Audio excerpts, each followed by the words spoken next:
Hello friends, welcome to our channel best for you. Guys आज हम लोग class 10th की चैप्टर 6 उसकी एक्सरसाइज 6.4 करेंगे। गाइज 6.4 करने से पहले हमने एक थ्योरम करी थी। उस थ्योरम का नाम था 6.6।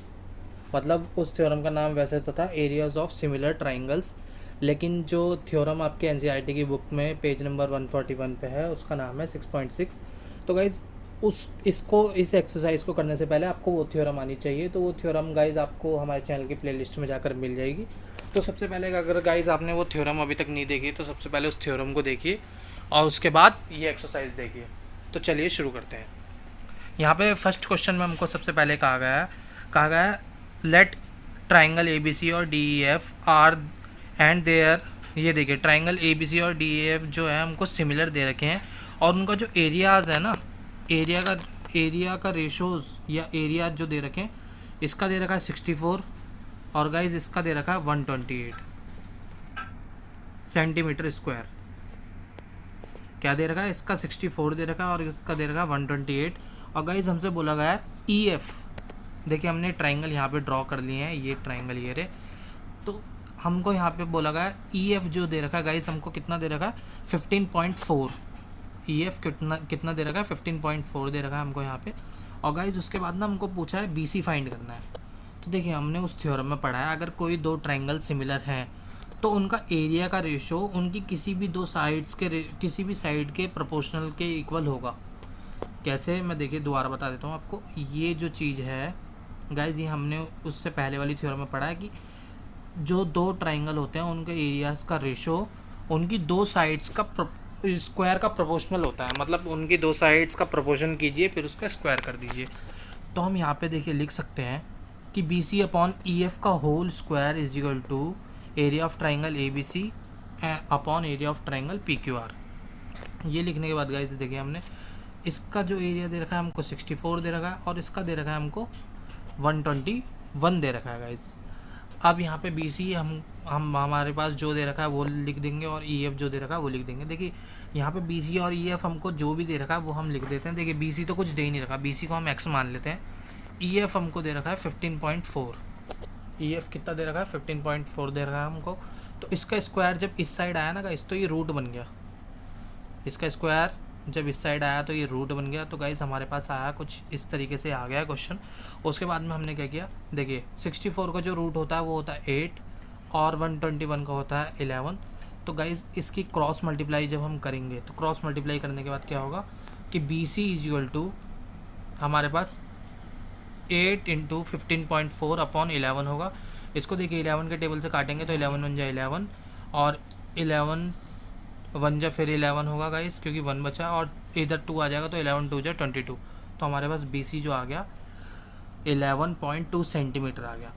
अब देखिए सबसे पहले ना बच्चों को कन्फ्यूज़न क्या होगी कि गाइस आपको ना कभी कभार एरिया पता नहीं चल पाएगा। तो एरिया पता करने के लिए क्या है, देखिए सब जैसे कि आपको ना यहाँ क्वेश्चन में दे रखा है 64 सेंटीमीटर स्क्वायर। तो अगर गाइस कहीं भी हमको सेंटीमीटर स्क्वायर यूनिट अगर स्क्वायर में दे रखी है तो हमेशा एरिया ही होता है, ये हमको पता है। तो आपको बस ये देखना है कि स्क्वायर कहाँ पे लगा हुआ है, किस यूनिट के साथ लगा हुआ है, तो वही चीज़ आपका एरिया होगी। जैसे कि सेकंड क्वेश्चन पे आ जाते हैं। देखिए सेकंड क्वेश्चन में हमको क्या कहा गया है। सेकंड में कहा गया है diagonals of a trapezium A B C D. देखिए एक ट्रेपेजियम है A B C D with A B parallel है। देखिए इसमें हमको कहा गया है ए बी जो है पैरेलल डी सी के है और each other intersect each other at the point O. देखिए इसके जो डायगोनल्स हैं वो एक दूसरे को ओ पॉइंट पे काटते हैं। और यहाँ पे दे रखा है जो हमारे पास ए बी है ना, ये A B is equal to 2 C D है। A B is equal to 2 C D है, ये हमको दे रखा है। अब इसके बाद हमसे पूछा गया ए ओ बी मतलब इसका एरिया और सी ओ डी मतलब इसका एरिया निकालना है। तो ये कैसे निकलेगा, सबसे पहले तो ये देख लेते हैं। तो अगर इसको हमको एरिया इन दोनों का निकालना है तो गाइस अभी हमने सीखा थ्योरम 6.6 से कि सबसे पहले ना इन दोनों को कॉन्ग्रेंट करना पड़ेगा। थ्योरम 6.6 से हमने क्या सीखा, इन दोनों को कॉन्ग्रेंट करना पड़ेगा। तो हमने क्या किया, सिमिलर करना पड़ेगा। तो सिमिलर हम करते हैं। देखिए ए ओ बी और सी ओ डी हमने ले लिया। अब हमको दे रखा है ए बी इसके पैरेलल है तो ये वाला एंगल होगा इसके इक्वल और ये वाला एंगल होगा इसके इक्वल क्योंकि अल्टरनेट एंगल्स बन रहे हैं। तो गाइस देखिए हमने क्या लिखा, अल्टरनेट एंगल्स एक हमने ये बना दिए और दूसरा हमने वर्टिकली अपोजिट एंगल यहाँ पे ले लिया है। आप अल्टरनेट एंगल्स एक और ले सकते हैं, तो वो जब भी वो एंगल सिमिलरिटी से ही प्रूफ होगा, तो हमने दो एंगल इक्वल दिखा के इसको सिमिलर दिखा दिया। अब देखिए सिमिलर दिखाने के बाद इसका एरिया किसी भी इसकी दो साइडों के इक्वल होगा। तो हम दो साइड कौन सी ले सकते हैं, हम लेंगे ए बी और सी डी दे रखा है, तो हम A B upon C D ले लेते हैं। A B upon C D हमने ले लिया। देखिए A B upon C D के स्क्वायर के इक्वल होगा। ए बी को हम क्या लिख सकते हैं, ए बी को लिख सकते हैं हम 2CD। तो हमने ए बी को 2CD लिख दिया, और सी डी तो सी डी है ही, तो सी डी का स्क्वायर हो गया 4CD स्क्वायर, और सी डी का स्क्वायर हो गया C D square. C D से सी डी कट गया, तो 4/1 बचा। तो जो हमारे पास रेशो है वो कितना आ गया, 4:1। अब देखिए जब आप ये वाली चीज़ लिखेंगे ना, तो आपको एक स्टेटमेंट लिखनी पड़ेगी। उस थ्योरम की स्टेटमेंट क्या होगी वो मैं आपको दिखा देता हूँ। देखिए यहाँ पे जो हमारे पास है, देखिए ये जो स्टेटमेंट है ना, the ratio of areas of two similar triangles is equal to the ratio of their corresponding sides. आपको जहाँ भी आप ये वाला तरीका अपनाओगे कि किसी भी के एरिया सिमिलर दिखा के उसको करा, तो आपको ये दिखाना ही पड़ेगा। आप नेक्स्ट क्वेश्चन पर आ जाते हैं। देखिए थर्ड क्वेश्चन में हमको दे रखा है कि ABC और DBC जो है सेम बेस पर है। ABC और DBC सेम बेस पे है, मतलब ये इनका सेम बेस है, और हमको इसका एरिया ABC और DBC का एरिया AO/DO के इक्वल दिखाना है। सो सबसे पहले हमको ABC और DBC को गाइस सिमिलर दिखाना पड़ेगा, क्योंकि क्वेश्चन में हमको सिमिलरिटी नहीं दे रखी है। इसको सिमिलर दिखाने से पहले गाइस हम एक कंस्ट्रक्शन करेंगे। कंस्ट्रक्शन क्यों करेंगे, क्योंकि इसको सिमिलर दिखाने के बाद ना हम एरिया ऑफ ट्राइंगल का फॉर्मूला लगाएंगे, और ये हमको पता नहीं है कौन सा ट्राइंगल है। इक्विलेटर ट्राइंगल हो सकता है, आइसोसेलेस ट्राइंगल हो सकता है, या कोई और सा ट्राइंगल हो सकता है। तो हम इसको ना गाइस अपने आप से इसको राइट एंगल ट्राइंगल बनाने की पूरी कोशिश करेंगे। तो हमने क्या करेंगे, कंस्ट्रक्शन कर देंगे। ट्राइंगल ABC के अंदर AM हम परपेंडिकुलर डालेंगे, और ट्राइंगल BDC के अंदर हम DN परपेंडिकुलर डालेंगे। ये देखिए आपको दिख रहा होगा, यहाँ पे ये परपेंडिकुलर डालिए और यहाँ पे ये परपेंडिकुलर डाल दिया, और ड्रॉ में कंस्ट्रक्शन में लिख दिया हमने AM परपेंडिकुलर है किसके गाइस, AM हमारी परपेंडिकुलर है BC के, और DN परपेंडिकुलर है BC पर। ये दोनों एक दूसरे पर, इस BC बेस पर परपेंडिकुलर हैं ये दोनों।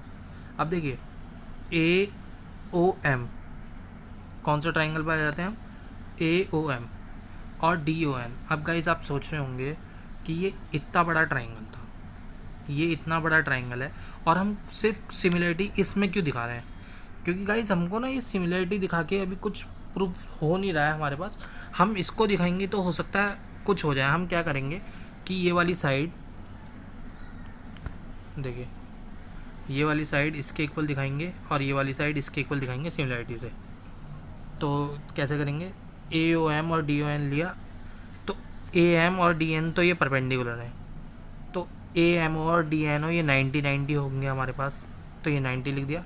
और ये वाला एंगल देखिए, ये O एंगल इसके परपेंडिकुलर होगा, तो हमने ये लिख दिया वर्टिकली अपोजिट। ये वाला एंगल इसके वर्टिकली अपोजिट एंगल होगा, सॉरी ये वाला O एंगल इसके वर्टिकली अपोजिट एंगल होंगे, दोनों आपस में इक्वल। तो इसलिए एंगल सिमिलरिटी से हमने इसको कॉन्ग्रुएंसी प्रूफ कर दिया है। देखिए तो ये हमने ना क्या किया गाइस, इसको सिमिलर दिखा दिया। अब सिमिलर दिखाने के बाद AM अपॉन DM हमने कर दिया इक्वल AO अपॉन DO के। अब उसके बाद हमने क्या किया, हम ट्राइंगल में आते हैं, एरिया ऑफ ट्राइंगल ABC और एरिया ऑफ ट्राइंगल PQR में आते हैं। उसके बाद गाइस देखिए ABC का एरिया क्या होगा। अब देखिए ये राइट एंगल बना चुके हैं हम ABC के ऊपर, देखिए ये ऐसे ट्राइंगल बना पड़ा है ABC। तो गाइस ये राइट एंगल है, ये वाला ट्राइंगल राइट एंगल बन चुका है। तो यहाँ पे 1/2 इंटू बेस कितना है हमारे पास BC, और ये हाइट कितनी है हमारे पास, हाइट फॉर्मूला ये होता है गाइस इसका 1/2 बेस इंटू हाइट।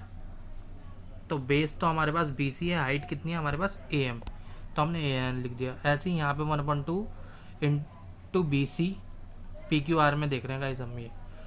तो यहाँ पे हमारे पास परपेंडिकुलर कौन सा DN, तो हमने ये AM अपॉन DN आ गया, ये सब कट गया आपस में। तो गाइस यहाँ पे हमारे पास क्या बचा, A M upon D N, और A M upon D N को तो गाइज हमने क्या लिख रखा था, ए ओ अपॉन डी ओ। तो यहाँ पे हमने इसको प्रूफ कर दिया है। अब फोर्थ क्वेश्चन पर आ जाते हैं। फोर्थ क्वेश्चन लास्ट क्वेश्चन है। देखिए लिखा हुआ, if the areas of two similar triangles are equal proof that they are congruent.